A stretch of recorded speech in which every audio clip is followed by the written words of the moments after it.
میرے آقا نے فرمایا من رانی او را من رانی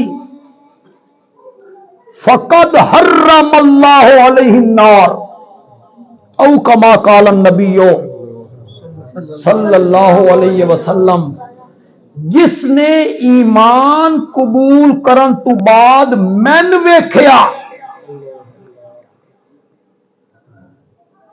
اگلی میں عربی عبارت پڑھن لگا، نبی پاک دا ارشاد پڑھن لگا، تواڈے پڑھے لکھے لوگ بھی موجود ہیں، میں ترجمہ نہ کراں تے تانوں سمجھ آ جائے، تے جڑے جٹ بیٹھے انہوں نے پھر میں سمجھا لے کو پڑھے لکھے ہو تساں تو سمجھو، لفظاں نو سمجھو تے سبحان اللہ آکھنی ہے جے سمجھ آ جائے۔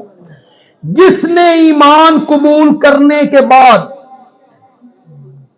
میرے چہرہ پرانوار کو دیکھا، حرم اللہ علیہ النار،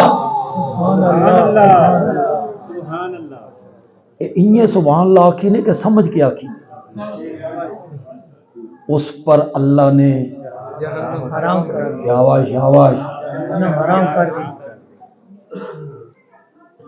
صحابیت دا مقام سمجھ رہے ہو کہ کوئی نہیں سمجھ رہے؟ ایڈیاں معمولی شخصیتاں نہیں بھائی دا بندہ اٹھی ہوئے تو انہاں نو تنقید کرن لگ جائے، وہ بڑیاں اونچیاں ہستیاں ہیں۔ جس من ویکھیا نا جہنم دی اگ اس تے حرام ہے، بڑی عظمت نہیں؟ بہت عظمت، بولو تو صحیح، میں اگلی گل کراں تا مزہ آوے، بڑی عظمت نہیں؟ میرے نبی نے فرمایا حالے کتھے؟ حالے تا میں اپنے یاراں دی عظمت نو ہور اجاگر کرنا، اور رام رانی، اور رام رانی، جس من ویکھیا جہنم دی اگ اس تے بھی حرام ہے، تے جس نے میرے کسی صحابی نو ویکھ لیا جہنم دی اگ اس تے بھی حرام ہے۔ ہن تانوں سمجھ آئی وے صحابی دا مقام کیا ہے؟ جے تھوڑا تھوڑا جہا ذوق ہوئے تو میں اس نو خطیبانہ رنگ وچ آکھ لوں، خطیبانہ رنگ وچ لطف بڑا سی۔